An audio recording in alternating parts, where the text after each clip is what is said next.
अस्सलाम वालेकुम नाजरीन, उम्मीद करता हूँ आप सब खैरियत से होंगे, ठीक ठाक होंगे। हमें सब्सक्राइब कर रहे होंगे, हमें लाइक कर रहे होंगे और अपनी फैमिलीज़ का जो कि बहुत बहुत ज़रूरी है उनका भी ख्याल रख रहे होंगे। और काइंडली यार कुछ लोग जो सिर्फ वीडियो देखते हैं उनसे इल्तजा है, इल्तमास गुजार हूँ कि हमें सब्सक्राइब भी करें। कहा था ना इलेक्शन कमीशन अगर इलेक्शन सही से कराने में कामयाब होगा तो ये बहुत बड़ी कामयाबी है। अभी मैं जिस टाइम वीडियो रिकॉर्ड कर रहा हूँ तकरीबन 24 तो 24 रहे ना, तकरीबन 45 घंटे गुजर गए हैं और अभी तक पूरा इलेक्शन नहीं आया। 45 घंटों बाद भी पूरा इलेक्शन नहीं आना, ये इलेक्शन कमीशन की नाकामी मैं समझता हूँ। और जितने तहफ़्फ़ुज़ात लोगों को हैं पाकिस्तान पीपल्स पार्टी के नौजवानों को और तहरीक इंसाफ के नौजवानों को, नून में फिर कम है तहफ़्फ़ुज़ात क्योंकि वो एक्सपेक्टेशन से ज़्यादा सीट्स जीत चुके हैं, तो उनके तहफ़्फ़ुज़ात फिर कम है। लेकिन पीटीआई को बहुत ज़्यादा, सबसे ज़्यादा जो तहफ़्फ़ुज़ात है वो पीटीआई को हैं, जमात इस्लामी को हैं, तहरीक लब्बैक को हैं। इनको तो बहुत ज़्यादा तहफ़्फ़ुज़ात है इलेक्शंस पे। इवन मैं अभी प्रेस कॉन्फ्रेंस सुन रहा था पीटीआई के अपना केपी के जो उनके रहनुमा हैं, वो कर रहे थे। हालाँकि पीटीआई अगर देखा जाए केपी में तो बड़ी उन्होंने लीड ली हुई है। इवन खैबर पख्तूनख्वा की जो सूबाई असम्बली है उसमें इंडिपेंडेंट 86 जीते हुए हैं, तो अराउंड उनमें से 85 84 पीटीआई के ही जीते हुए हैं। एक दो आज़ाद खुद जीते हों तो अपने तहत, तो वो अलग बात है।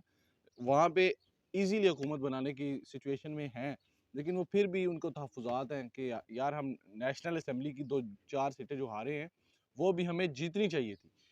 बहरहाल उसके अलावा जो तहफ़्फ़ुज़ात हैं वो पीपल्स पार्टी को थे कि उनके जो बिलावल वाली सीट थी, लाहौर वाली, तो वो ये कहते हैं कि हम जीत रहे थे, तो जीत रहे भी थे रात तक। तो सुबह ये जो सारा सीन हुआ ना, ये रात को ही हुआ। तो ये इलेक्शन कमीशन पे बहुत से सवालिया निशान खड़े हो गए। ना सिर्फ इधर कराची में, पंजाब में, केपी में, हर जगह बहुत से ज़्यादा तहफ़्फ़ुज़ात, क्योंकि इतना लेट रिज़ल्ट देना ये बहुत बड़े तहफ़्फ़ुज़ात पैदा करते हैं। तो यही बात थी, मैंने आपको कहा था इलेक्शन कमीशन कि अगर करा ले तो बहुत अच्छी बात है, लेकिन मुझे तब भी शक था कि नहीं हो पाएगा इनसे, क्योंकि हर बार की तरह इसी तरह होता है। अभी तकरीबन 45-46 घंटे गुजर गए, आप खुद अंदाज़ा लगा लें, अभी भी 10 सीटों नेशनल असम्बली की 10 सीटों का रिजल्ट अभी तक आया ही नहीं। अब आप हिसाब लगाएं, ये नाकामी नहीं है तो और क्या है। बहरहाल मैं आपको अभी तक की जो सिचुएशन है उसके मुताबिक पंजाब असम्बली में जो है नून लीग 135 सीटें जीत चुकी है, ठीक है, अभी तक की सिचुएशन के मुताबिक। अभी भी 8-10 सीटें हैं इनमें बाकी, और इंडिपेंडेंट जो जीते हैं वो 135 है। इनमें से भी 5-6 जो है नून लीग के ही हैं जो आज़ाद खड़े हो गए और जीत गए, और 10 पीपल्स पार्टी जीती और 2-3 मुस्लिम लीग काफ भी जीती, ठीक है।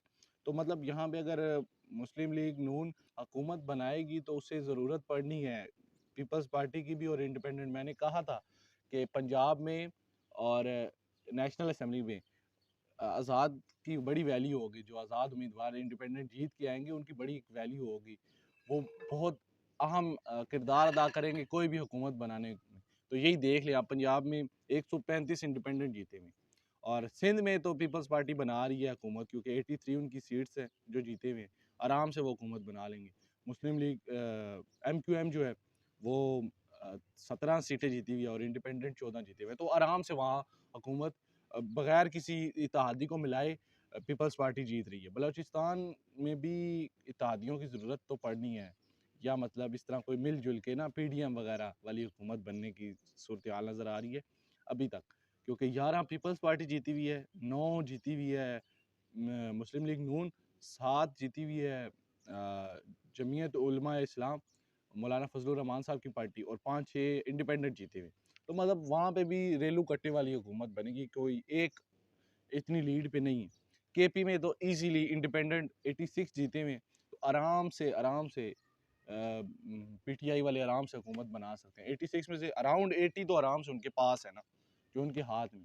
तो 110 के 15 सीटें हैं टोटल, तो आराम से हुकूमत बना रहे हैं। इसी तरह सिंध वाली भी 130 टोटल है मेरे ख्याल से, तो 83 इनके पास है आराम से। मतलब जो 1/3 अपोजिशन में बैठेंगे और 2/3 होगा हुकूमत में होगा, तो आराम से। नेशनल असम्बली की मैं आ जाऊँ, नेशनल असम्बली में अभी तक की जो सिचुएशन है 254 सीट्स कि मैं रिज़ल्ट अभी तक मुझे मौसूल हुआ है या अभी तक जो न्यूज़ चैनल्स पे या वेबसाइट्स पे दिखा रहे हैं, तो वो 100 सीटें तकरीबन इंडिपेंडेंट जीता हुआ है, पीपल्स पार्टी 54 सीटें, मुस्लिम लीग नून 73 सीट्स, पीपल्स पार्टी 54 और MQM 17। MQM बड़ी सीट्स ले गया।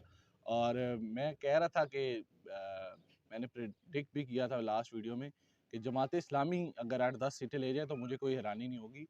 तो अल्लाह के करम फजल से एक भी नहीं लेके गए और उनको इतने ज़्यादा तहफ़्फ़ुज़ात हैं इसी वजह से कि यार ये क्या हो रहा है। मतलब रात को हम लीड पे थे और सुबह उठे तो जनाब पासा ही पलटा हुआ। इसी तरह जो मुझे खुद तहफ़्फ़ुज़ात हैं यार, हालांकि मैं इस्लामाबाद का रिहायशी हूँ, इस्लामाबाद पिंडी में जिस तरह लोगों को तहफ़्फ़ुज़ात हैं इलेक्शन में, तो ये वाकई इलेक्शन कमीशन में बहुत बड़ा सवालिया निशान है, क्योंकि मुस्तफ़ा नवाज़ खोखर साहब जो इन हलकों में खुद इलेक्शन लड़े थे, तो वो तीसरे एक हलके में तीसरे नंबर पे आए, एक में चौथे पे। उन्होंने खुद अपनी ट्विटर पे ट्वीट करके बताया कि मैं अपनी हार तस्लीम करता हूँ और पीटीआई के जो नुमाइंदगान थे वो दोनों हलकों में जीत रहे थे और रातों रात ये इलेक्शन बदला गया। तो एक अगर नुमाइंदा दूसरी पार्टी के हक में ये बात कर रहा है तो ये इलेक्शन कमीशन के पर बहुत बड़ा सवालिया निशान है। तो ये इलेक्शन कमीशन को चाहिए कि अगर इस तरह का कुछ हुआ भी है तो उसको जल्द से जल्द सॉल्व करे। और पीटीआई वाले तो कह रहे हैं हुआ है, क्योंकि नुमाइंदगान जो हैं उनके पास वो फॉर्म वगैरह उठाए हुए, वो कह रहे हैं जी हमारी तो इतनी लीड बनती थी और हमें रातों रात इन्होंने इलेक्शन का पासा ही पलट दिया। तो ये वाकई सवालिया निशान है, ख़ास तौर पे इस्लामाबाद और पिंडी के जो हलके हैं इनमें 46, 47, 8, 9 और इस तरह जो हलके हैं, इन हलकों में काफ़ी ज़्यादा तहफ़्फ़ुज़ात है। तो ये इलेक्शन कमीशन को चाहिए कि कुछ हल करे यार इनका, इस तरह तो नहीं होते ना इलेक्शन। और फिर उसके बाद जो एक हलके की मुझे बहुत ज़्यादा खुशी है, NA 100 फैसलाबाद की मैं बात कर रहा हूँ, राना सनाउल्लाह साहब हार गए। तो मैं ये समझता हूँ कि ऐसे रहनुमा को बाहर ही होना चाहिए, जिस तरह की उनकी वो लैंग्वेज और टोन है, अल्लाह माफ़ ही करे। शुक्र है, अल्लाह का बड़ा करम है कि वो इलेक्शन में हार गए, मुझे दिली खुशी है। और एक हलके का दुख है, उसमें भी इसी तरह लीड चल रही थी रात को कोई 50-1 हज़ार की, NA 71 सियालकोट की मैं बात कर रहा हूँ। लीड चल रही थी रिहाना डार साहिबा की, और वो भी जनाब रातों रात पलट दिया इलेक्शन। तो ये भी बहुत, उस पर भी बहुत ज़्यादा तहफ़्फ़ुज़ात है लोगों को। फिर जो नवाज शरीफ वाला हल्का है लाहौर का, उसमें भी इसी तरह वो भी मतलब 5-6 हज़ार की लीड थी और वो भी जनाब वो उधर ही रही, मतलब 1,15,000 भाई, और नवाज शरीफ साहब चले गए 1,71,000 वोटें लेके। वाह जी वाह, ये मतलब ये इस तरह के तहफ़्फ़ुज़ात हैं। बहरहाल इलेक्शन कमीशन को चाहिए था कि इलेक्शन पुरअमन और इस तरह करा ले। वो कि इलेक्शन वाले दिन उस तरह नहीं हुई। वो कई दोस्त ये कह रहे हैं कि नून लीग को इलेक्शन वाले दिन वोट नहीं पड़े 8 फरवरी को, 9 फरवरी को ज़्यादा वोट पड़े हैं। तो ये इलेक्शन कमीशन में बहुत बड़ा सवालिया निशान है।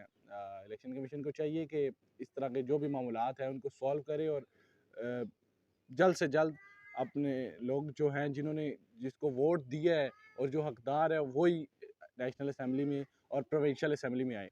और यही था आज का व्लॉग। और इंशाल्लाह इलेक्शन वाले सिलसिला तो आज से ख़त्म हुआ, आगे इंशाल्लाह किसी नए तरह का व्लॉग और जो बाकी जिस तरह के व्लॉग होते हैं वो उस तरह आते रहेंगे। आप हमें सब्सक्राइब कीजिएगा, हमें लाइक कीजिएगा और अपना ज़रूर ख्याल रखिएगा। अल्लाह हाफ़िज़, अस्सलाम वालेकुम।